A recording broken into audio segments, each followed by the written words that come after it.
Hey everybody, it's John again from Saleosaurus. I got some more packs that I gotta open, and I figured you might want to hang out while I do it. We're gonna start from left to right. I got some pretty sweet stuff there in the back half of the packs. All but one of these is a pack I've never opened before, so maybe you'll see some true excitement in these grizzled eyes. Let's start off with this On the Edge pack. This is an old CCG I don't know a ton about, and it's kind of already open, so I guess we're kind of putting this one out of its misery. I know this is a game that a lot of folks have a lot of love for. I don't know basically anything about it, but I do know that you can still get these packs from the original manufacturer, which is kind of crazy. So here we go.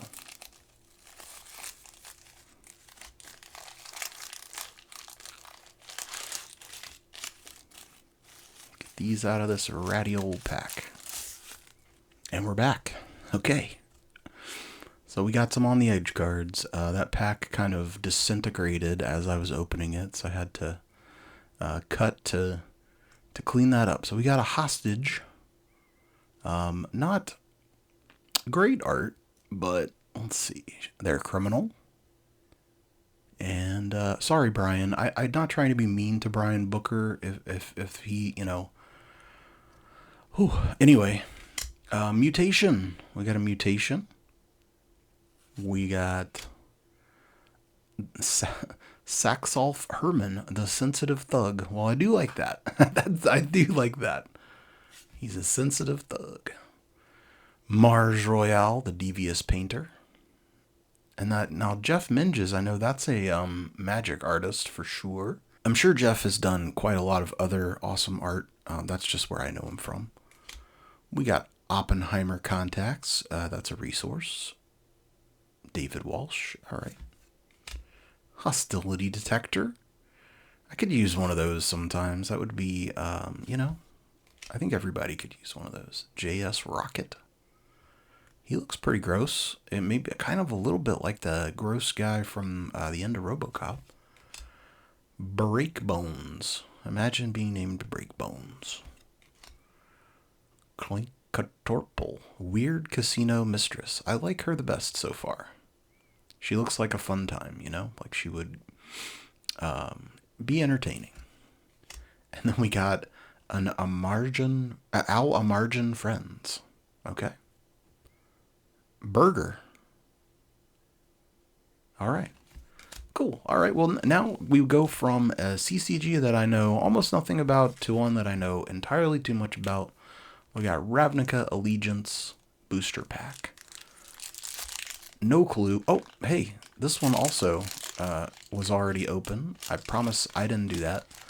So we'll see. I don't think the cards could have gotten out of there, but man, this is, be careful when you buy loose packs from people. Make sure that those things are actually sealed. Although, actually, I can see why it wasn't sealed. We got a little crimp in there. That's actually pretty cool. Okay, let's get through these useless cards and get to the cool crimp and maybe the rare. Who knows? We got Homunculus. I like him. He's large. Cat.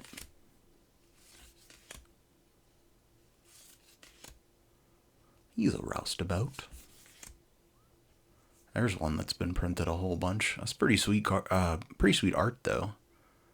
It's like a Rakdos signet going on that guy's helmet. We got an Oligarch. We already got too many of those. Can't have any of those in Magic, please. Alligator. Into the uncommons. I remember this one. This was cool. It was major wall deck better. So you didn't have to just rely on Duran or was it Rolling Stones? Got a Merfolk. Let's see. How many are left? We got a token. Oh, it's just going to be the land, I think. Land, rare. So this should be 2 uncommons, rare, land, and the token. So, okay. Essence Capture. And here's our rare. Font of Agonies. Don't remember that one. Don't think that's very good. We got a crimped Simic Guild Gate and a much more crimped Goblin token.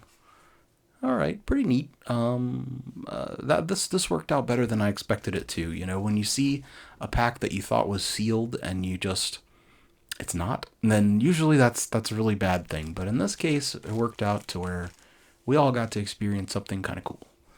Okay, here we got Comic Images X-Force cards. Man, I loved X-Force when I was younger. Still got a lot of love for it. You know, Rob Liefeld's art is what it is. You either love it or you don't, and that's where I'll leave it at that. But 1991, this is just, for some reason, this pack is just so appealing to me. It just looks so, I don't know, I just really like it. I mean, even right there, Cable does not look like a real human being. Like, he is very anatomically incorrect, but I can't deny I like it. I think it looks cool. So let's open this up.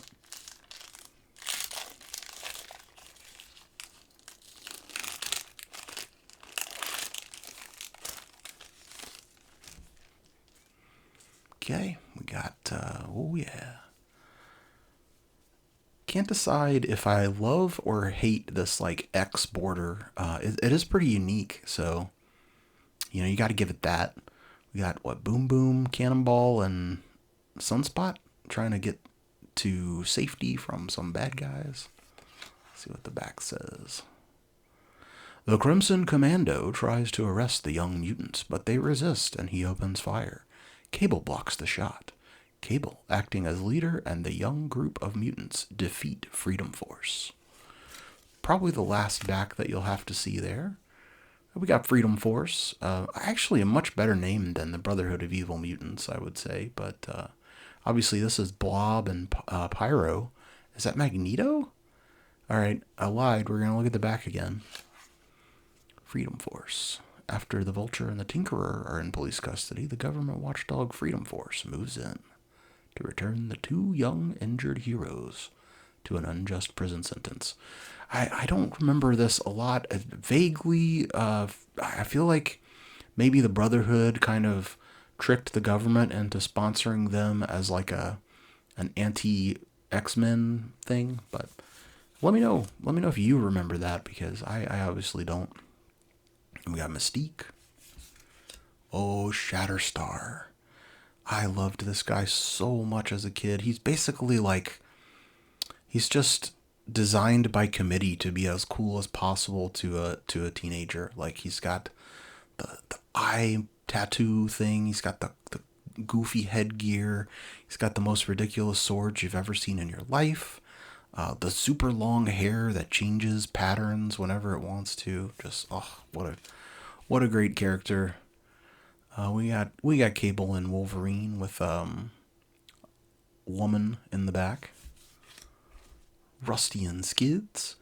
I remember when I first started reading the New Mutants, these guys were always in trouble. They were so, like, it was like all the other team was ever doing was just trying to rescue Rusty and Skids. I have no idea what's happening right here. It's like a dude's face, but he's like attached to some kind of an Egyptian walker or something. Okay, I think we got to read this one. Also, like almost boobs in a lot of cases there. Let's see. Boom Boom, Richter, Ron, and Warlock of the New Mutants and Storm of the X-Men are attacked and kidnapped from their school in the United States by a transformed Cameron Hodge. So that must be who that is. I don't remember him at all. But hey, there we go. We got Going Home. Boom Boom and her sweet shades. I always thought it was neat that she basically wears the glasses that the mouse in Super Mario Brothers 2, who always throws huge bombs at you. I don't know if anyone, I'm sure someone else has made that connection, but whether that was on purpose or not, I noticed. Uh-oh. I don't recognize any of these characters. Let's see if we can find out.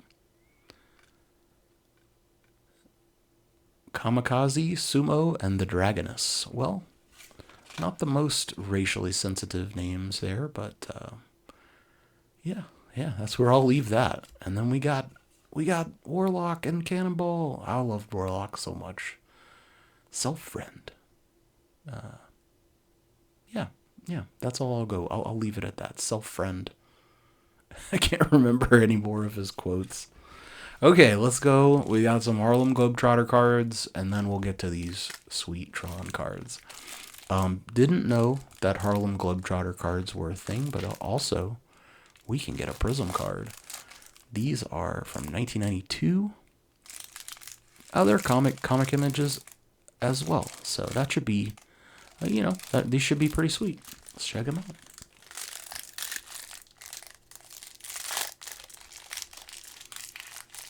It always feels kind of like voyeuristic to open the packs like this. You're like, oh, let me get a peek.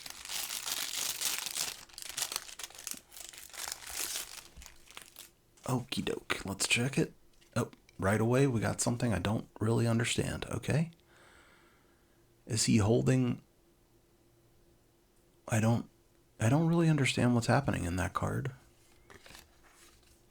Trotter's Trivia. Trotters. Is that our checklist card? There we go. As a kid, I got to see the Globetrotters one time in person, and I don't think I fully appreciated it. I didn't really get that, like, them cheating, quote unquote, was kind of part of the deal. It wasn't until I was a lot older that I realized, what the goal of the Globetrotters was. I think it might have actually been the Simpsons episode where I think they come out in a forklift or something to help one of the Globetrotters dunk. And that's when it was kind of like, oh, okay, all right, don't take this too seriously. Got it. I like that they were kind of a traveling show. Wherever you lived, there was a good chance you would get to see the Globetrotters if you really wanted to. Wow, that Globetrotter is very small. I feel like he's not gonna, he will need the forklift to dunk for sure. And we got another one of these crazy rainbow patterns going on. Clyde Austin. I've heard of that guy. Clyde the Glide. Okay, finally, we have a pack of Tron cards from 1981. And these are not tops, as almost everything is. These are Donruss. Really great looking pack, man. And these can help us to win the video games. So let's get after it.